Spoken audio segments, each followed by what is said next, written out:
Hey everyone, welcome back and happy Saturday. All right, guys, well, we're back to talk about one OG housewife who Andy Cohen pretty much just confirmed she is definitely returning next season.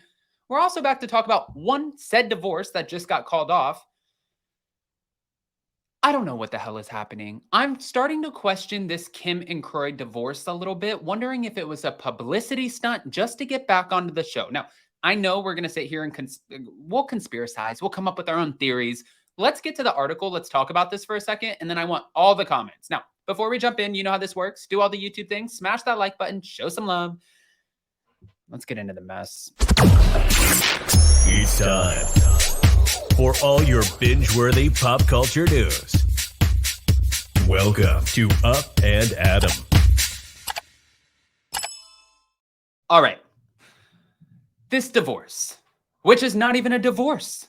It's not a divorce anymore because the divorce, that's not a divorce, has been called off. Let me explain this. Kim Zolciak and Kroy Biermann appear to have had a change of heart about their plans for divorce. Okay. After separating at the end of April and filing dueling divorce documents the following month, the Real Housewives of Atlanta star and her NFL spouse, who were spotted with their kids at church over the weekend, have called off their split. On July 7th, Us Weekly obtained court documents filed by Kim, who asked for her divorce request to be dismissed.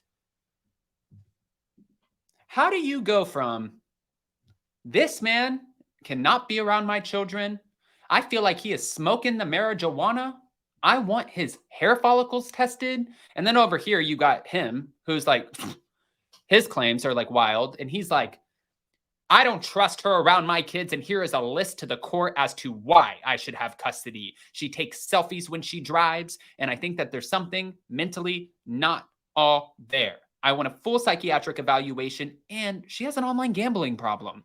So the two were literally throwing daggers at each other to kind of dismantle the other one's argument as to why they would be the perfect fit as the primary person who has the custody of the minor children.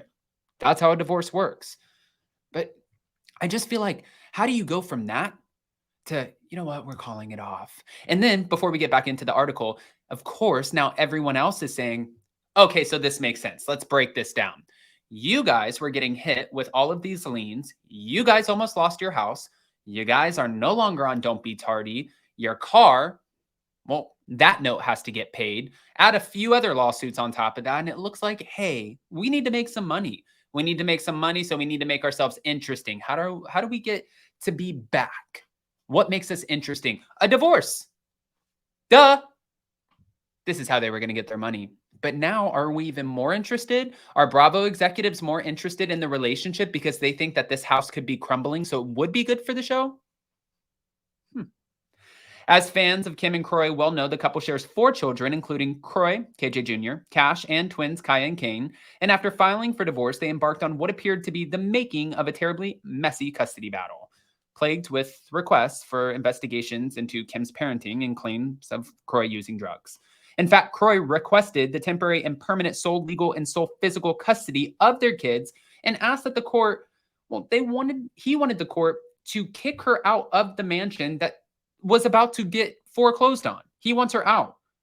That was the same mansion that got temporarily foreclosed on earlier this year. They got married in 2011, and they also spewed allegations of abuse against one another as they were reportedly faced with several financial challenges, including the $1 million in back taxes. But then he claimed that Kim was punching him in the back of the head. And then he also claimed that Kim Zolciak, the mother of his children, that she was orchestrating some sort of kidnapping scheme with their son. The same son who got dropped off in front of the gates to the manor and was supposed to go to a rodeo. That was the friend who spoke out and said, he is a narcissist and I feel so bad for him and I feel bad for their kids and I hope Kim gets away. Yeah, that one. The financial burdens have been a strain on their relationship, is what an insider told Us Weekly. Between the tax debt and other financial stresses, it's been difficult. The tax debt was the straw that broke the camel's back in the marriage. But that said, despite the messy split, Kim and Kroy, well, they've continued to live with one another. Now, following the news of the split, we know friends of Kim and Kroy, who appeared together on Don't Be Tardy for 8 seasons, were said to be in shock. And Andy Cohen even said he was in shock too. Kim's friends were shocked to find out that she and Kroy had marital issues and were getting a divorce. It was something that she really kept hidden, even from the inner circles. Nobody knew about it. I'm still calling for this to be a publicity stunt. Maybe it's not. Maybe also, though, disastrous situations like this, like people who can't get their shit together, that's why they make great reality TV, because it's kind of like you're watching like a train that's going straight for a wall. Like, how you can't even, you're like rubbing your eyes. Like, this can't be real. Want to know what else can't be real? Well, Andy Cohen pretty much just confirmed that the OG, the one that we always talk about, I'm curious to see if you guys are going to guess this before we get into it. The OG might be returning. He believes that she will. And she's making cameos on her franchise this season. Let's talk about this one. So, Andy Cohen ended up doing an interview. And when he did this interview, he was talking about Meghan Markle, Vicky Gunvalson, being a parent. Sure. I have a new beach house that I finished, and I'm excited just to share that with my kids. After then stating that he's really happy with the 17th season of The Real Housewives of Orange County, Andy said he anticipates Vicky will join her fellow Tres Amigas, Tamara and Shannon, in full-time roles on its potential 18th season. He said, I think so. I really do.